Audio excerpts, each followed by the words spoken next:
మద్యం నాసిరకం మద్యం రేట్లు పెంచేసిన దానివల్ల మళ్ళా వీళ్ళందరూ గంజాయి కడెక్ట్ అయ్యే పరిస్థితికి వచ్చారు.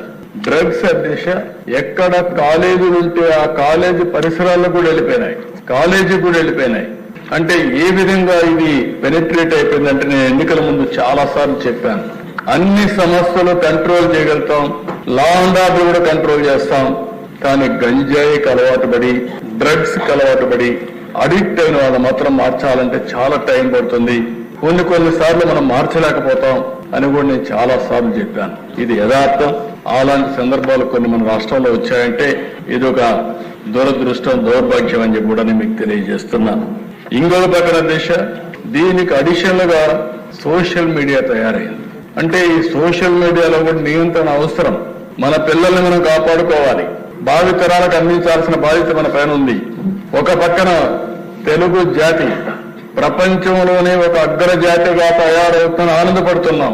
ఇంకో పక్క ఈ రాష్ట్రంలో ఉండే మన పిల్లలు సర్వనాశనం అయిపోయే పరిస్థితికి వచ్చారని బాధపడుతున్నాం. ఉదాహరణకు మీరు చూస్తే అమెరికాలో తలసరి ఆదాయం భారతీయులది $1,20,000. అందులో 35% తెలుగువారు ఉన్నారు. ఇంకో పక్కన ఇక్కడుండే మన తలసరి ఆదాయం $3,000. అంటే దగ్గర 40 రెట్లు ఎక్కువగా ఇక్కడ పుట్టిన వాళ్ళు అమెరికాకి వెళ్ళి అక్కడ పనిచేసి నాలెడ్జ్ ఎకానమీలో 40 రెట్లు ఎక్కువ ఆదాయం సంపాదించే పరిస్థితికి వచ్చారు. అమెరికాలో ఉండే అమెరికన్స్ తలసరి ఆదాయం $60,000.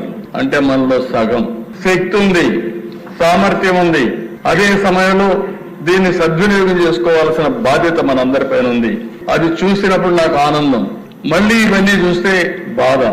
నిన్న చూస్తే అమెరికాకు పోయిన వాళ్ళు 23-24లో 3,30,000 మంది వెళ్ళారు భారతదేశం నుంచి.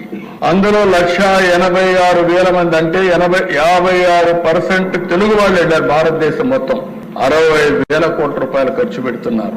చదువు మీద ఒక్క సంవత్సరం ఇక్కడి నుంచి పోయిన వాళ్ళు ఖర్చు పెట్టే డబ్బులు చూస్తే 60,000 కోట్ల రూపాయలు చదువు మీద ఖర్చు పెట్టి నాలెడ్జ్ ఎకానమీలో దూసుకుపోయే పరిస్థితికి వచ్చారు. కానీ ఇక్కడికి వస్తే ఎక్కడ చూసినా సోషల్ మీడియాలో చూస్తే వల్గారిటీ. అది చూస్తే బాధ. ఒకరిద్దరి పైన అందరిపైన ఇదే వార్తలు రాసే పరిస్థితికి వచ్చారు.